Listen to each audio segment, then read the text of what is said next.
Recently, I have made a few videos on changes that are either coming to Lord of the Rings Rise to War or have already been implemented into Lord of the Rings Rise to War, and this is going to be another one of those videos. I'm going to talk about the new end-of-season reward system. I guess counting this way might make a little bit more sense.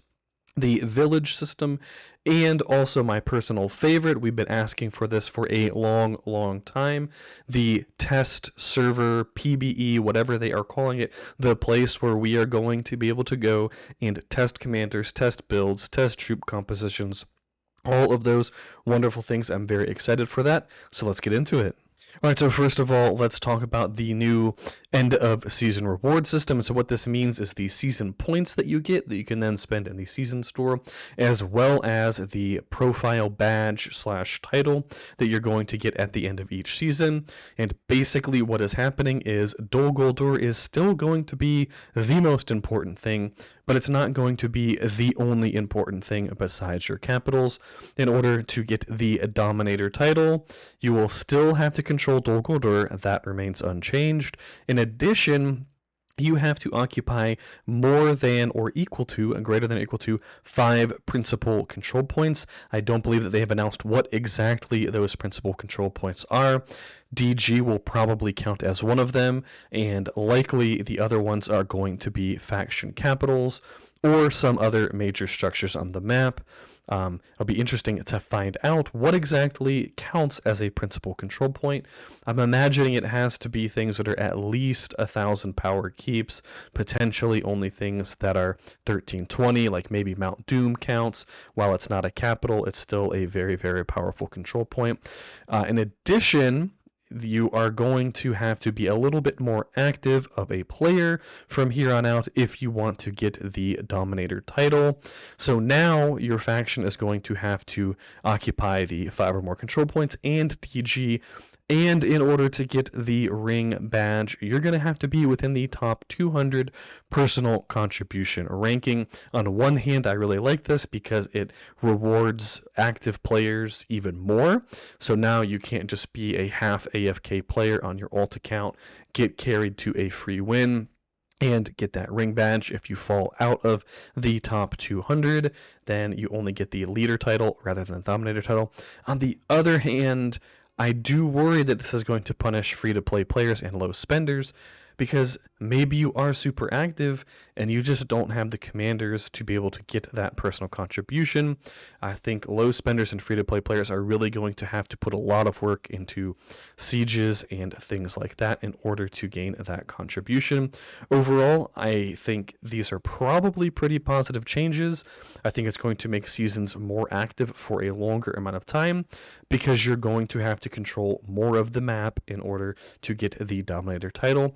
The flip side of this, however, is now teams are even more incentivized to flatten and steamroll servers, because the amount of medals that you get, so these are going to be the points that you get, if you control 13 or more principal control points and have Dominator, so it has to be those control points, plus you have to have the ring, and you have to have fallen into the top 200 of your faction to get that Dominator title. That's how you're going to get the most season medals. Right now, as long as you accomplish all the goals, you're going to get the maximum amount of points. After this, you have to have 13 or more principal control points, so you pretty much have to conquer the entire map to maximize your own reward. So one thing I worry about here is that in a lot of cases, teams are actually incentivized under the current mechanics to be friendly and be nice, because you don't hurt yourself by giving people their rewards back. Under this new system, teams that give rewards back are now actually going to be at least somewhat punished. I mean, 100 or 200 points isn't the end of the world, but of course people are really going to want to maximize their points.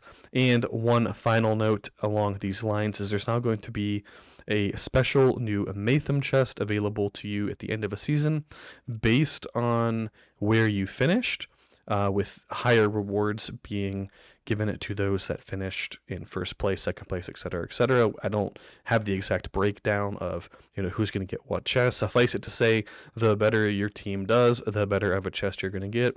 It's going to have some limited number of openings that you can do.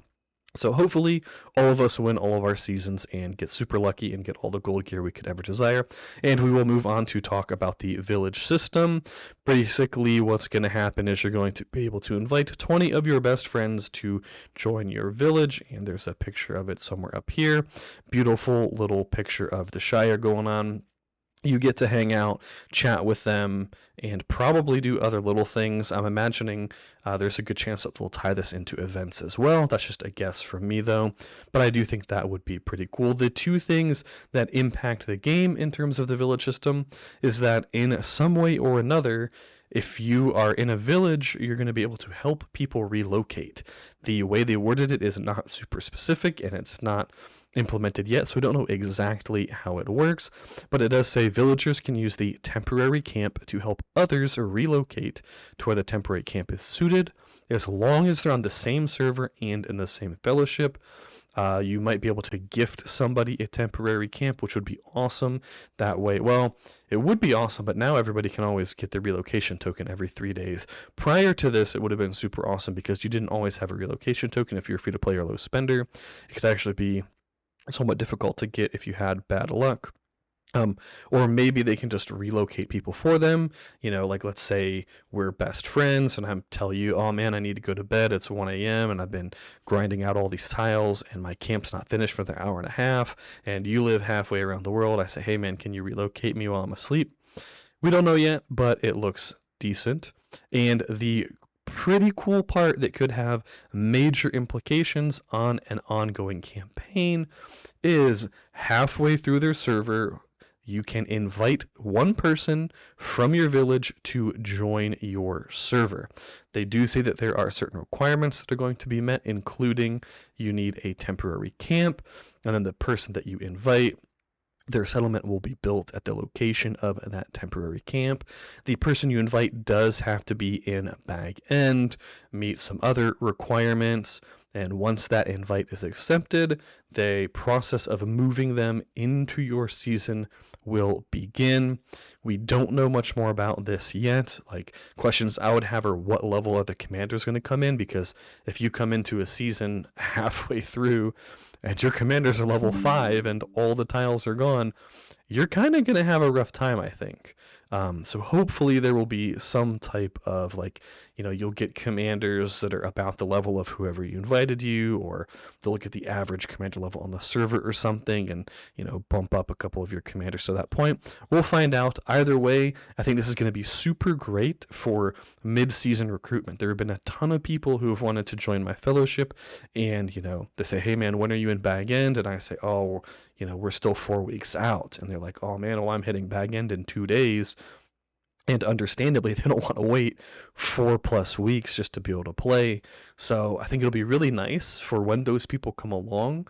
Hopefully we can just drag them into the season and get to know them at mid-season and hang out, and hopefully all goes well. And now the part that I am really excited for, a lot of the content creators, including myself, have been asking for this for a super long time. I assume PBE stands for like public beta environment or something like that. I'm just going to call it the test server, the experimental server. Test server I think sounds a little bit better. So we're going to call it the test server. Basically what's going to happen is whenever they open it up, you get to register in game. They will randomly pick tacticians. They say randomly. We'll see. I always love when companies say, we're going to randomly pick people for things like this, because while I'm sure most of it is random, it does often seem that in some ways it's at least mildly rigged. Anyways, then if you are chosen, you'll get a mail saying that, hey, congratulations, you have access to the test server, and you can log into the test server just like you would log into any other journey. At the main title menu screen, there will be a test server option, and you will be able to provide the devs with feedback directly. Now, one thing that we do know is you're going to be using your own troops and commanders. I really emphasizing, really hope that one day they will, even for a limited time, open up a version of the test server where we just have access to everything, like all the things, maybe not like everything at respect 25, but let's just give every commander at like respect 15 and the gold gear that you would want, and you just get to fight it out and test all kinds of things.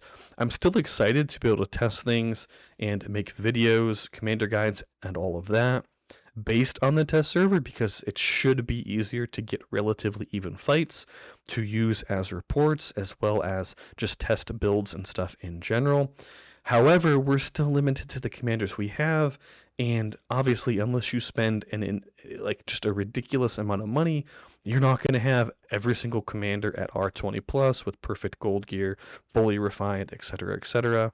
But it will be really nice not having to level up every single commander that I would want to make a guide on in a season, and then level up the troops with gold, make sure their gear familiarity is fine, and then try to find the perfect fight. That can actually be like super difficult. People are crazy.